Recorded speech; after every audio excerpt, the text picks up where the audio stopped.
Next हम बहुत important concept देख रहे हैं, that is the energy density of electromagnetic waves. Next concept हम देख रहे हैं energy density. Okay, energy density का मतलब क्या?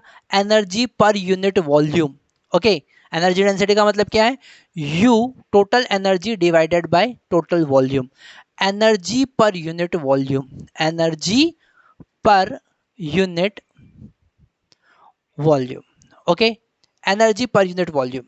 अगर हम electric energy per unit volume, जिसको हम स्मॉल यू से डिनोट करेंगे, स्मॉल यू, कैपिटल यू का क्या मतलब है?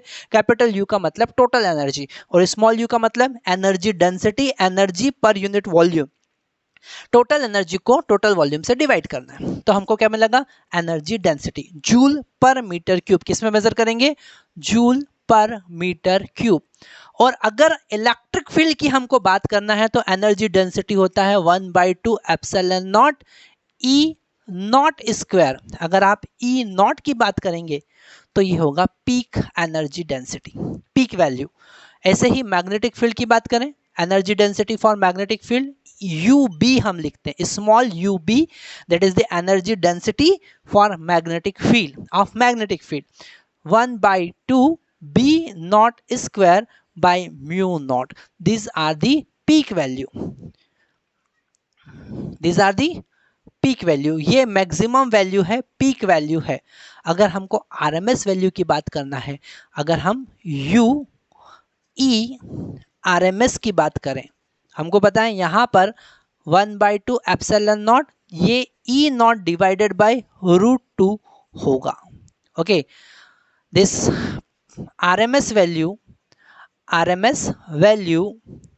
Is equal to peak value divided by √2, है ना? एसी में हमने पढ़ा है, तो ये रिलेशन से हम यहाँ पर आरएमएस वैल्यू फाइंड करेंगे 1/2 epsilon naught this E naught square divided by 2, so it is 1/4 epsilon naught E naught square, that is the RMS value.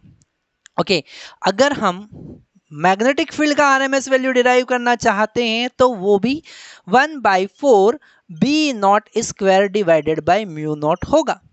अगर हम टोटल आरएमएस वैल्यू की बात करें, total RMS energy density,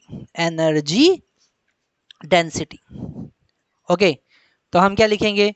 1/4 E naught square divided by epsilon naught into E naught square plus 1/4 B not square divided by mu not. Okay, ये total energy हमको पता चल गई, ठीक है, टोटल एनर्जी डेंसिटी। पर एक बहुत इंपॉर्टेंट कॉन्सेप्ट हम यहां से समझ सकते हैं, वो क्या है कि अगर हम बी नॉट का वैल्यू यहां पर पुट कर दें in terms of C, okay, in terms of C अगर हम बी नॉट का वैल्यू पुट कर दें, जैसे कि हमको पता है यहां पर B not is equal to E not by C होता है, और C is equal to 1 divided by root mu not epsilon not होता है। ओके, इनका वैल्यू हम यहाँ पर पुट करते हैं और क्या चेंजेस आते हैं जरा देखते हैं। ओके, हम टोटल एनर्जी की बात कर रहे हैं, हम बात कर रहे हैं इलेक्ट्रोमैग्नेटिक वेव का टोटल एनर्जी कितना होता है, एनर्जी डेंसिटी कितना होता है।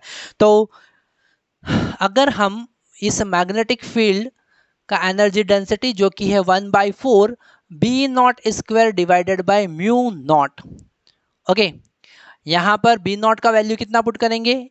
ई not by C whole square divided by 4 into mu not हो जाएगा, और फाइनली हमको क्या मिलेगा? फाइनली हमको मिलेगा ई नॉट स्क्वायर 1/4 तो आगे है divided by C square into mu not.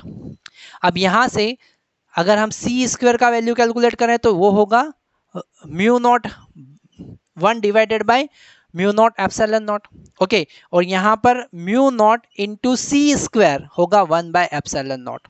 तो हमको यहां पर इसका वैल्यू मिलेगा 1 divided by mu naught C square will become epsilon, इसका इनवर्स ले लिया, सिंपल सी बात है। अगर हम सिंपल सा मुझको यहां पर आपको समझाना है कि इलेक्ट्रिक फील्ड की टर्म्स में एनर्जी डेंसिटी की बात करें तो हमारे पास में ये फर्स्ट एक्सप्रेशन मिला, और अगर हम यहां पर मैग्नेटिक फील्ड का value in terms of electric field रखें तो फाइनली एक्सप्रेशन इसको हमने क्या लिखा है, इसको हमने एप्सिलॉन नॉट लिखा है। सो 1/4 epsilon naught E naught square, तो वही वैल्यू आता है, वही वैल्यू आता है। अगर हम टोटल एनर्जी डेंसिटी यूटी लिख देते हैं, टोटल एनर्जी डेंसिटी, तो इलेक्ट्रिक फील्ड के कारण 1/4 epsilon naught into E naught square, और मैग्नेटिक फील्ड के लिए भी उतना ही 1/4 epsilon naught into E naught square. तो अल्टीमेट हमको मिला 1/2 epsilon naught into E naught square. Okay, मतलब कि अगर हम आरएमएस वैल्यू की बात करें, total energy density RMS value की बात करें, तो हमको मिलता है 1/2 epsilon naught E naught square. यहाँ पे छोटे छोटे जो ये 1/2 1/4 जो मल्टीप्लाई हम कर रहे हैं, इनको ध्यान से हमको समझना है। अगर हम इलेक्ट्रिक फील्ड का आरएमएस वैल्यू की बात करें तो 1/4 epsilon naught E naught square होगा। अगर हम मैग्नेटिक फील्ड का आरएमएस वैल्यू की बात करें, मैग्नेटिक फील्ड एनर्जी डेंसिटी का आरएमएस वैल्यू की बात करें, तो 1/4 B not square by mu naught होगा। टोटल की बात करें तो दोनों का एडिशन करना है। मैग्नेटिक फील्ड का वैल्यू हम इलेक्ट्रिक फील्ड के टर्म्स में लिख सकते हैं, तो एनर्जी डेंसिटी का वही फॉर्मूला हमारे पास आ जाता है। दोनों को ऐड करेंगे तो 1/2 epsilon naught E naught square आएगा। ओके, ये कॉन्सेप्ट हमको ध्यान से समझना है।